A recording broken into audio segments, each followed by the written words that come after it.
Olá, gente. Estamos mais uma vez reunidos aqui em Brasília, em mais uma quarta-feira, para darmos seguimento ao estudo do livro Os Prazeres da Alma, ditado pelo Espírito Remédio, hoje inaugurando um novo tema, chamado renovação. Todo o capítulo tem uma síntese, né? Então vamos ler qual é a síntese de hoje. Ao se renovar, o homem transformará o mundo. Não devemos voltar nossa atenção para modificar as coisas de fora, mas para aprimorar ou despertar as coisas da nossa intimidade. Então, que maravilhoso, né? Às vezes a gente tem esse desejo imenso de renovação, de mudança, de transformação, mas a gente espera que o mundo faça isso por nós, né? Sem perceber que é muito mais, como o Remédio diz aqui, um movimento da nossa alma, de olhar para o nosso interior e aí renovar a nossa vida e, por que não, o mundo inteiro. Então, veja, gente, o papel da nossa individualidade, né? Ali, nosso papel pequenino mesmo. Se a gente, às vezes a gente acha muito insignificante, né? Como que eu posso mudar a minha vida, transformar, inclusive, o mundo, sem perceber que, na verdade, é a soma dessas pequenas atitudes, dessas pequenas mudanças da nossa contribuição é que, de fato, renova e transforma a nossa vida e, por que não, o mundo, né? Então, é pensar nisso, no papel do pequenino, que às vezes a gente considera insignificante, que não tem valor nenhum, e reside ali. Uma das coisas mais bonitas, que é olhar para mim, é olhar para dentro de mim, é olhar para os meus potenciais, é olhar para aquilo que eu preciso melhorar na minha convivência comigo mesma e também com o outro e com o mundo. É que eu vou renovar o mundo. Então, um mundo de regeneração é composto de pessoas regeneradas, que olharam para dentro de si e que transformaram a sua visão a respeito de si mesmas e do mundo também, por que não, né? Então, se a gente para pensar, a partir do momento que eu passo a ver as coisas de uma forma mais leve, de uma forma mais amorosa, menos julgadora, o quanto eu não modifico a minha própria vida e por que não o mundo inteiro, porque passo a responder de uma forma diferente, aquilo que às vezes me machucava, às vezes aquilo que me doía já não dói mais.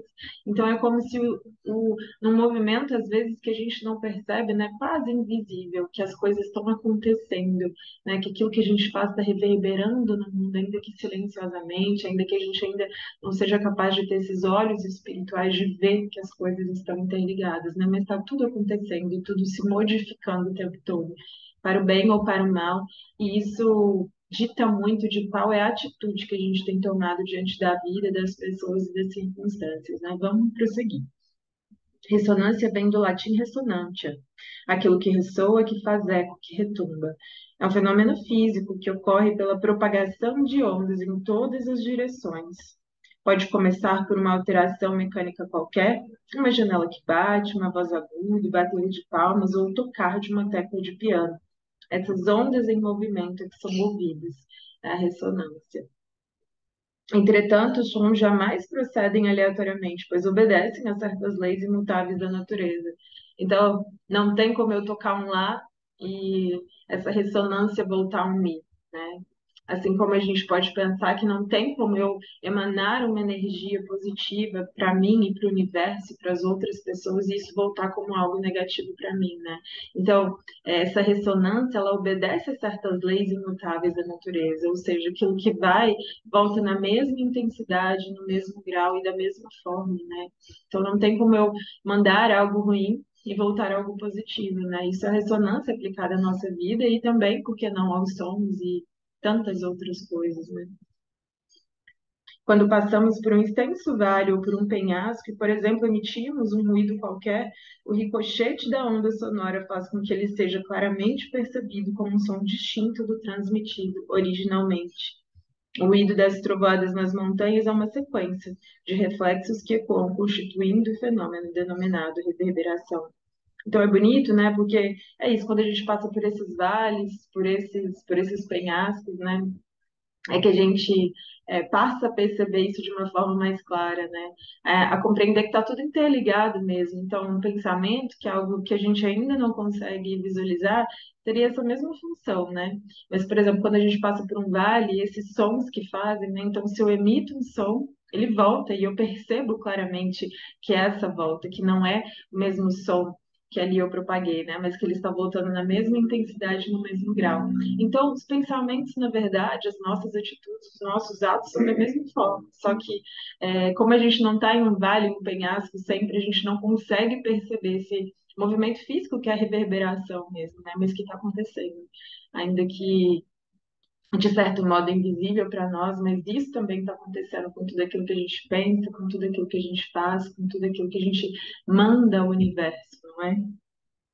A harmonia ou desequilíbrio no ambiente familiar é, na verdade, uma ressonância ou reverberação pessoal ou coletiva, resultante das atividades mentais do eu individual ou grupal, que formam o clima energético da moradia. Então, olha que lindo, né? Às vezes a gente passa por perturbações no lar, por desequilíbrios, por falta de harmonia, e não percebemos qual é a nossa contribuição individual, né, no todo. Às vezes a gente acha que tem que ali que na verdade a gente não está afetando o todo. Então, e a gente percebe muito claramente isso, né? Num dia que a gente está mais triste, num dia que a gente está mais para baixo, às vezes a gente contamina o ambiente familiar como um todo. Né? Às vezes não, né? Mas é porque as pessoas se deixam influenciar mais ou menos. Então, se nós não estamos vigilantes, é normal que, por exemplo, às vezes a nossa falta de ânimo contamine a casa inteira. E isso está acontecendo o tempo todo. Se nós não formos vigilantes, nós somos contaminados por essas cargas negativas do outro, mas também estamos contribuindo diretamente para a harmonia ou não do nosso ambiente familiar. E eu acho isso tão bonito, porque o Emmanuel tem uma das lições que eu gosto demais, né? Que do livro Fonte Viva, e que chama Fermento Espiritual, e que diz mais ou menos a mesma coisa, né? Hamed vem ali fazer essa comparação com as ondas sonoras, né? E já o Emmanuel vem ali falar do fermento, né? Já fazendo ali analogias com a culinária, né? De que um pouquinho de fermento vai levedar a massa toda, vai crescer a massa toda, como a dizer, nós somos esse fermento, né? E nós seremos capazes de murchar, né? Ou fazer crescer, de fato, o entorno, o nosso grupo, né? E aí, então, a lição chama fermento espiritual. E diz assim: temos conosco milhares de expressões do pensamento dos outros e milhares de outras pessoas nos guardam a atuação mental, invariavelmente. Então, nós somos influenciados por uma série de pessoas e tantas outras pessoas em nosso círculo também são influenciadas por nós, né? Os raios da nossa influência entrosam-se com as emissões de quanto nos conhecem, direto ou indiretamente, e pesam na balança do mundo, para o bem ou para o mal. Gente, olha que coisa fantástica, né? Então, as pessoas que têm ali, que são influenciadas por nós, que estão no nosso entorno, são diretamente impactadas por aquilo que a gente vibra, por aquilo que a gente pensa, por aquilo que a gente faz, né? Para o bem ou para o mal, como diz Emmanuel aqui, né? Nossos modos e costumes geram modos e costumes da mesma natureza em torno dos nossos passos, mormente naqueles que se situam em posição inferior à nossa, nos círculos da experiência, do conhecimento. Olha que fantástico, olha que sabedoria guardada em um único parágrafo ali de Emmanuel, né? Nossos modos e costumes geram modos e costumes da mesma natureza, que é exatamente o que a Hamed está falando aqui, né? Se eu estou emanando determinado som, esse som volta na mesma intensidade, no mesmo grau, como ele diz aqui, emana da mesma natureza, né? E aí, ele ainda coloca assim, principalmente naqueles que se situam em posição inferior a nós. Por quê, né? Porque às vezes ainda vibram muito influenciados pelo meio, porque às vezes não sabem mesmo manter um clima psíquico, né? Então, quanto mais ali um pouco mais abaixo da esfera, né? Ali da escala, de evolução, mais influenciado é. Porque quanto mais eu me conheço, quanto mais eu vou galgando um pouquinho mais os degraus da evolução, mais eu vou sabendo que, na verdade, existe a influência externa, mas que eu posso modificar tudo isso com a minha postura interior. Mas se eu sou como essa folha ao vento, que não imagino que isso tudo aconteça, ou que me mantenho num clima vibratório mais negativo, eu realmente vou ser muito mais influenciada. Então, pensemos sobre isso, né? Que a harmonia do nosso lar está diretamente relacionada ao grau das nossas emanações mentais, aos nossos costumes, aos nossos hábitos, né? Às nossas atitudes, às nossas palavras, por que não, né? Que bonito, né? Vamos voltar para a Hamed, né? Os momentos infelizes que vivenciamos com nossos familiares são aprendizagens que necessitam ser assimiladas em nosso universo interior. Segundo o exímio escritor francês Voltaire, o acaso nada mais é do que a causa ignorada de um efeito desconhecido. Olha que bonito, né? Então, o mundo não é caos, né? O mundo é cosmos, existe uma ordem, existe um sentido, né? Não existe acaso. E o acaso para nós é aquilo que a gente ainda não consegue raciocinar, não consegue assimilar, não consegue entender, não consegue justificar, mas nem por isso as coisas deixam de ter sentido só porque a gente os desconhece. Então, o acaso nada mais é do que algo que a gente desconhece, de uma causa ignorada que a gente ainda não percebeu, mas nem por isso deixa de ter sentido, né? Os pais transmitem frequentemente aos filhos uma semelhança física. Transmitem também uma semelhança moral? Não. Uma vez que tem alma ou espíritos diferentes. O corpo procede do corpo, mas o espírito não procede do espírito. Entre os descendentes da raça não há senão consanguinidade. Então, da mesma forma que não podemos protestar ou lutar contra os ecos que ressoam pelo efeito de nossos próprios ruídos ou palavras. Igualmente, não devemos ralhar com as pessoas ou fatos da vida doméstica, pois são somente reflexos da realidade interior, atraídos e materializados pelo nosso estado de consciência. Olha que interessante, né? Hamed, novamente colocando a responsabilidade das coisas nas nossas mãos, né? Não podemos protestar ou lutar contra os ecos que ressoam pelo efeito dos nossos próprios ruídos ou palavras. Então, frequentemente, a grande desarmonia, os grandes conflitos que a gente vivencia no lar não são somente ressonância de atos ou atitudes nossas que reverberam no outro e que vão trazer, de fato, esse clima que a gente tanto não deseja, né? Então, às vezes a gente quer a paz, né? Tem uma outra mensagem de Emmanuel que fala, né, dessa busca da paz, do ser que está o tempo todo buscando a paz. Mas aí pergunta ele, é, você deseja de fato esse clima de paz no seu lar, mas o que você faz para que essa paz seja vivenciada, né? Como é dizer exatamente dessa ressonância, né? Então, frequentemente nós culpamos o nosso lar ou culpamos os familiares ali mais próximos, né, os membros da nossa família, sem perceber que é muito diretamente influenciados, que eles são muito diretamente influenciados por aquilo que a gente faz, por aquilo que a gente fala, né? E que se não fosse a nossa parte, a nossa responsabilidade de entender isso e nos modificar, já não vivenciaríamos as mesmas experiências, né? Como a gente diz, a vida está o tempo todo tramando para que a gente aprenda. Então, as necessidades que eu tenho de aprendizados, elas vão ser vivenciadas, por exemplo, no lar. Mas a partir do momento que eu me proponho a aprender aquilo, os conflitos já não são mais tão frequentes, as minhas respostas já são diferentes, eu mudo outro. Ainda que isso demande muito tempo, ou ainda que o outro não esteja disposto, quando eu me mudo, as minhas respostas se tornam diferentes, mesmo que o outro, por exemplo, queira guerrear, né, queira brigar, o meu gatilho de briga já se esvanece, né? Então os conflitos se tornam cada vez menores ou menos frequentes, até que talvez um dia isso mude. Ao outro ver que você também se modificou, né? Que você tomou essa proatividade, muito provavelmente também vai reverberar da mesma forma, né? Ainda que inconscientemente, gente. E tem movimentos incríveis da vida nesse sentido, de que o outro percebe a nossa mudança, mesmo que depois ele não queira agir segundo a nossa mudança, mas ele percebe, ainda que inconscientemente. Né? Enorme é a aflição daqueles que não sabem que criam aquilo que vivem, já que se sentem impotentes na mão de uma força que não compreendem. Então, olha que bonito, né? Muito da nossa aflição somos nós quem criamos, somos nós que estimulamos, né? E aí é como se a gente culpasse o destino, as pessoas, as situações, sem perceber que é da nossa necessidade, muito daquilo que a gente realmente faz e que está ressoando no outro, que está vibrando no outro da mesma forma e que retorna a nós, da mesma natureza. No entanto, quase todos nós fazemos exatamente isso em nosso cotidiano. Lutamos e discutimos contra as ocorrências, os comportamentos e os atos externos em nosso ambiente social ou domiciliar, sem nunca nos voltarmos para dentro de nós mesmos, perguntando-nos onde está a verdadeira raiz do conflito. O sábio observa os acontecimentos como quem olha para o espelho.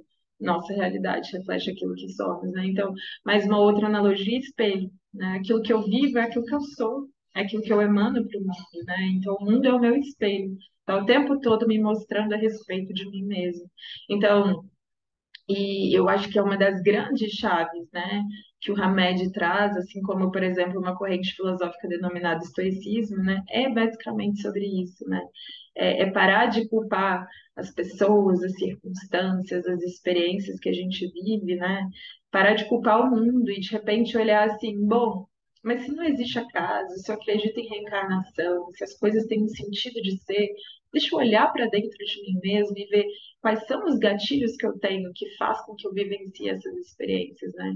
Porque senão a gente está mudando o tempo todo de relações, de amizades, né? De casamentos, de relacionamentos, de trabalho, achando que a culpa é sempre do outro, mas vivenciando com as mais diferentes pessoas que passam pela nossa vida, mesmo quando a gente mude drasticamente das pessoas com as quais a gente convive, e vivendo e passando pelos mesmos conflitos. Por quê?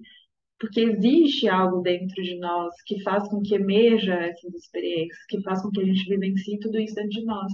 E se a gente não olhar para dentro de nós, a gente vai ter sempre mais do mesmo. Se a gente não nos corrigir, se não conseguirmos de fato visualizarmos qual é a parte que nos cabe, né?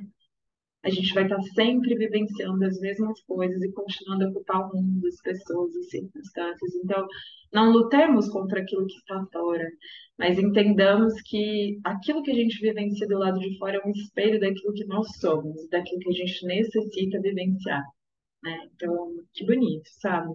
Quando a gente toma as rédeas da vida dessa forma, por mais doído que seja, né, gente? Porque entender que grande parte dos conflitos, das guerras internas que a gente vive, e externas também, são nossa culpa, são nossa culpa não, né? São nossa responsabilidade, são as consequências daquilo que a gente faz, fala, vive, né?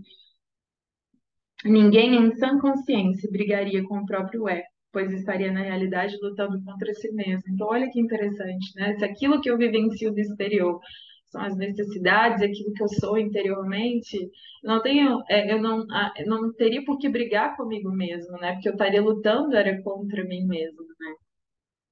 Ao fazermos esse jogo imaturo, tomamos para nós uma luta inglória, em que não há vencedores, apenas vencidos, né? Então, se eu estou sempre culpando ali o exterior, né? Se eu não vejo a parte que me cabe, não tem vencedor. Por mais que eu imagine que não, a culpa é do outro, a responsabilidade do outro não é minha, né? É nisso que está acontecendo na minha vida. Então, apenas vencidos, porque eu não me mudo, as circunstâncias também não se modificam, então ninguém vence. Que luta inglória é essa, né? Quem deveríamos derrotar numa batalha em que escutamos apenas a própria voz ecoando. Gente, que lição, sabe? Que a gente realmente saiba extrair um pouquinho desse aprendizado, que a gente já consegue modificar grandemente a nossa vida, de verdade. Indivíduos de uma mesma família precisam perceber seu poder de ação. Então, olha só, né? Eu tenho poder de ação. Aquilo que eu vivencio na minha família, aquilo que eu vivencio exteriormente, é fruto também da minha ação, né? Então, entender que a mudança também está em nós, né? Que a revolução, que a renovação também reside dentro de nós. Precisam perceber seu poder de ação na atmosfera energética familiar, analisando atos e atitudes vivenciados no dia a dia, como se estivessem expostos numa vitrina. A partir dessa observação, cabe-lhes alterar comportamentos inadequados e rever posturas de inflexibilidade. Então, o quanto a nossa inflexibilidade, o quanto a nossa teimosia, o quanto os nossos atos e as nossas palavras não têm reverberado a nossa família e causado é, tantas circunstâncias que nós desejaríamos de todo o coração evitar ou não vivenciar, sabe? Então, que beleza reside, sabe? Nessa necessidade de da gente olhar para dentro de nós e falar, deixa eu mudar esse comportamento. Não faz sentido, não é bom para mim, não é bom para o outro, não é bom para minha família. Deixa eu ser mais flexível, deixa eu tolerar mais o outro, né? Deixa eu modificar as minhas palavras e modificar os meus pensamentos também, gente, porque às vezes a gente já percebeu que as nossas palavras ferem, né? Já percebeu que a gente tem que ter um cuidado maior com isso, mas está ali pensando, está ali julgando sem perceber, como diz Emmanuel, que tudo é fermento espiritual. Aquilo que eu estou pensando, aquilo que eu estou fazendo, aquilo que eu estou vivendo está influenciando as pessoas ao meu redor diretamente. A providência divina nos ensina autorresponsabilidade aliada à renovação. Ela tem seus próprios critérios e age dentro das leis imutáveis da vida, não se ajustando aos caprichosos padrões impostos pela sociedade. Nossos atos e atitudes escrevem nosso destino. Olha que forte. Nossos atos e atitudes escrevem o nosso destino. Então, todo dia ali, né, escrevendo o nosso destino, as nossas palavras, os nossos atos, tudo aquilo que a gente pensa está influenciando não só o nosso destino, mas de tantos outros, como diz ali Emmanuel, né, nessa lição, estamos influenciando o mundo para o bem ou para o mal. Ao se renovar, o homem transformará o mundo. Não devemos voltar nossa atenção para modificar as coisas de fora, mas para aprimorar ou despertar as coisas da nossa intimidade.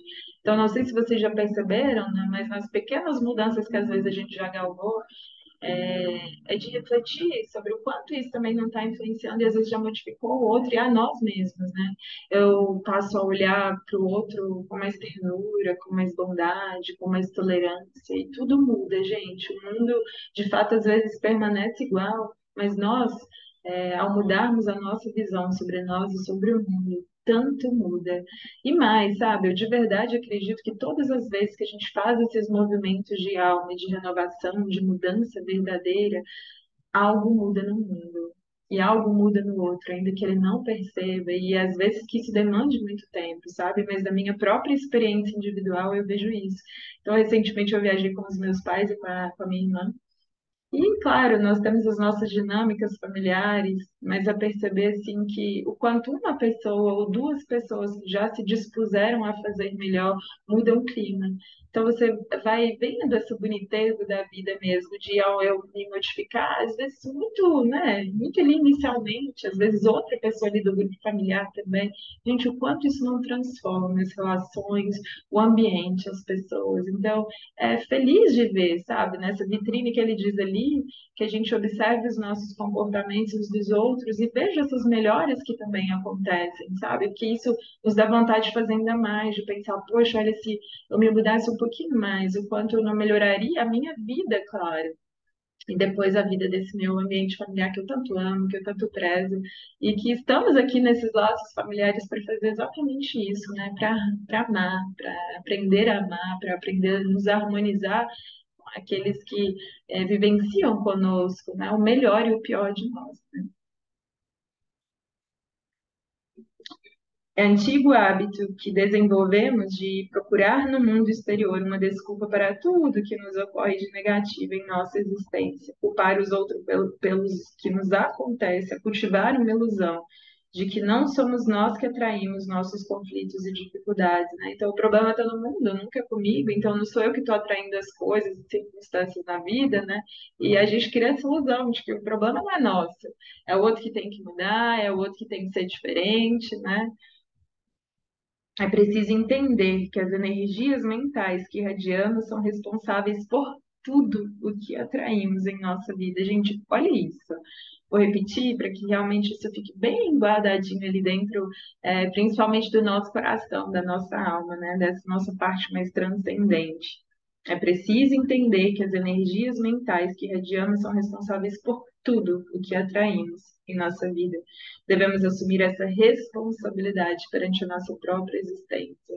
Acho que se a gente quer renovação, se a gente quer uma mudança de vida e no mundo, essa mudança começa por nós, nos revolucionando nos nossos pensamentos, nos nossos atos, nas nossas vivências.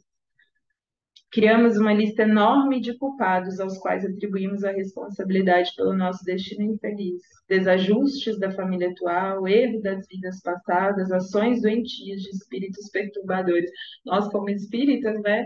Não, isso deve ser aí perturbação dos desencarnados que querem, né, dos nossos obsessores que querem o nosso mal, né? Sem pensar que até mesmo isso pelas leis das afinidades, né, pela lei da compatibilidade ali, energética e também de pensamento, essa influenciação pode acontecer, né? Então, tomar responsabilidade também por isso, não é? Acreditamos, enfim, que somos vítimas indefesas e impotentes de tudo e de todos, e quem nunca, né, gente? Em uma época da minha vida isso ficou muito presente, sabe? Em graus assim, muito extremos, até que eu comecei a fazer esse mergulho interior e as coisas foram melhorando, né? E nesse processo doloridíssimo de se ver imperfeita, né? De se ver realmente culpada de muitas situações responsáveis por tudo que acontece, que dor, sabe? Porque aí você passa a entender que, de fato, aquilo que você vivencia, bem que ele diz aqui, é nossa responsabilidade, né? Seja pelos pensamentos que a gente emitiu, às vezes por palavras muito infelizes. Então, tomemos a responsabilidade das nossas vidas o quanto antes, sabe? Porque isso é melhor para nós, muito melhor para nós. E, claro, para os outros, para o mundo também, mas sobretudo para nós, que começa tudo dentro de nós, né? Eu não consigo revolucionar o mundo se eu não revoluciono a mim mesmo, se eu não me modifico, não é? A teoria da culpa encontrou uma imensa massa de adeptos nos dias atuais, de onde provêm as semelhanças morais que existem algumas vezes entre pais e filhos. São espíritos simpáticos, atraídos pelas semelhanças de suas tendências. Então, numa pergunta anterior, ele disse ali, né? Claro que a gente vai carregar muito da fisionomia dos nossos pais, porque, como ele disse, corpo vai reverberar no corpo alheio, né? Então, os nossos pais passam muito das semelhanças físicas, mas morais e é claro que a infância tem um papel de modificação muito dessa moral, né? Os pais têm um papel muito importante, mas a gente sabe que o espírito já vem com sua própria moral e que cabe aos pais, claro, esse papel de aprimorar cada vez mais. Mas aí ele pergunta ali também, né? Em determinadas famílias, quando a gente vê ali que a moral é semelhante, por que que isso acontece, né? É pelos laços físicos, é pela matéria? Não, né? Não é pela matéria, mas por uma afinidade espiritual, né? São espíritos simpáticos, atraídos pelas semelhanças das suas tendências. E a perceber que grande parte da nossa família, né, é a nossa necessidade, ou seja, por que que nós nos reunimos na família que estamos? Pela necessidade de vivenciar determinadas experiências e por merecimento também, né, por aquilo que a gente já conseguiu galgar. Então, em determinadas famílias a gente tem um pouco mais de espíritos afins, como ele diz ali, né, espíritos simpáticos, atraídos pelas semelhanças das tendências, e outros pela nossa necessidade de experiência, né, de vivenciar determinadas experiências ou correções com aquelas outras pessoas que estão no mesmo círculo familiar, mas também necessidade do nosso aprendizado e da nossa evolução, né? Então, é saber que a gente está na família, que está também por um porquê, e que cabe a nós esse papel cada vez maior de entender o porquê que está ali, entender as necessidades da nossa alma de estar ali, de ir harmonizando, né, gente? Porque nós já temos essas condições de nos analisar um pouquinho mais em profundidade, ainda que a gente não visualize tudo, ainda que a gente não consiga mudar tudo, perceber tudo dentro de nós, já tem uma grande parte que a gente já viu, já sabe, e pode e deve mudar, né, por nós mesmos, né? No processo reencarnatório, os espíritos são atraídos pelas semelhanças de suas tendências. Portanto, é no nosso reino interior que atrai aqueles que nos serão nossos familiares, criaturas com específica estrutura íntima e valores ajustados em determinado padrão evolutivo. Nelas encontraremos apoio para aprimorar nossas capacidades, estímulo para despertar nossas habilidades e possibilidades inatas. Então, às vezes a gente precisa, por exemplo, de paciência, de tolerância, né? Se o nosso espírito tem essa necessidade, nós possivelmente atrairemos pessoas que nos demandarão, né? Um pouco mais de paciência, um pouco mais de tolerância, mas veja que a vida não é castigo, né? Que se a gente olhasse para a vida como esse ser está tentando despertar em mim possibilidades e habilidades que eu ainda não tenho, mas que pelo meu próprio processo evolutivo eu tenho que galgar para conseguir evoluir, quanto a gente não harmonizaria muito mais as nossas relações, principalmente as familiares, né? As semelhanças morais que existem algumas vezes entre pais e filhos são tipos de mentalidade que se identificam por suas conquistas ou carências, ou seja, as carências na necessidade daquilo que a gente precisa viver e nessas conquistas como esse merecimento de algo que às vezes nós já temos e que ali a gente vai ter dentro da família, aqueles que nos entendem um pouco mais, que se afinizam conosco um pouco mais, não é? A fim de se reorganizarem interiormente ou continuarem o despertar dos potenciais adormecidos da alma. Em muitos casos, nunca se conheceram em outras existências, mas se unem por possuírem as mesmas inclinações ou os mesmos conflitos, hábitos, vocações, valores e desajustes psicológicos. Então, olha que interessante, né? Às vezes a gente visualiza perto de nós pessoas que saem de um relacionamento e vão para outros, mas vivenciam o mesmo padrão. Então, né, às vezes separou da pessoa exatamente porque não conseguia se harmonizar e vem logo ali achar o mesmo perfil, o mesmo padrão, a mesma pessoa. Por quê, gente? Necessidade de aprendizado. Então é aquilo, né? Quando a gente não se modifica por dentro, quando a gente está sempre culpando o outro, não, mas o problema foi do outro, é por isso que eu estou me separando, porque ele é dessa forma, e a nossa parte, não é? Se a gente não faz essa ausculta interior, essa modificação, a gente atrai do mesmo modo a necessidade dessas vivências, né? Então, nessas relações mais desafiadoras, o nosso papel seria o que que eu tenho que aprender aqui? Qual é o meu papel? Qual é a potencialidade? Qual é a habilidade que a vida deseja que eu aprimore, que eu aprenda aqui dentro dessa relação? Para que a gente de fato possa ir curando, né? E não ferindo cada vez mais as pessoas ou atraindo cada vez mais circunstâncias desafiadoras na nossa vida, né? Se eu faço a minha parte, com certeza, as minhas respostas à vida e as ocasiões vão se tornando um pouco mais leves, né? Os aprendizados vão sendo modificados, como aquela criança que ao aprender determinado assunto pode passar para outro, um pouco mais difícil às vezes, né? Mas outro. E aí, galgando esses passos, né? Então, que nós possamos fazer isso e ver a vida dessa forma. Todavia, seja qual for o tipo de união, a relação que se estabelece entre eles é para que vençam a si mesmos. Olha que bonito. Então, qual é a necessidade de reunião das pessoas em família, em pares, né, na própria sociedade? Vencer a si mesmos. Então, eu costumo dizer que é tudo sobre nós. Tudo sobre nós no sentido de que a vida está sempre tramando para nos fazer as pessoas e circunstâncias para que a gente cresça. Então, claro que tem a parte do outro, mas que a gente foque na nossa parte, em vencer a nós mesmos, porque estamos aqui para isso. Não para olhar a estrada alheia, não para julgar a estrada alheia, né, que a gente reforce todos esses nossos esforços e a nossa própria atenção para essa mudança pessoal nossa, porque é para isso que a gente está aqui. Todavia, seja qual for o tipo de união, a relação que se estabelece entre ele é para que vençam a si mesmos, reajustem as dificuldades mentais, emocionais e sentimentais e prossigam, efetuando a renovação da própria alma. Então, gente, esse estudo para mim foi muito bonito, né? Que a gente saiba de fato extrair essas belas lições, às vezes um remédio um pouco amargo para nós, né? Mas tão necessário. Entender que tudo que a gente vivencia tem a nossa influência, que está nas nossas mãos. Tudo isso acontecer de forma diferente. A parte que é do outro deixa para o outro, mas que a gente saiba focar na nossa parte, na nossa mudança, na nossa renovação, que é para isso que a gente está aqui, tá bem? Então, sou extremamente grata por esse estudo. Espero que de verdade isso tenha trazido alento, esperança, né? Essa vontade de fazer e ser melhor. E que os resultados acontecem, gente. Às vezes com paciência, né? Esperando que o tempo das coisas corra como deve ser, mas tudo é modificado, sempre para o melhor, tá bem? Que a gente se mantenha firme, sereno e constante nessa caminhada de evolução. Um beijinho, boa semana e fiquem com Deus.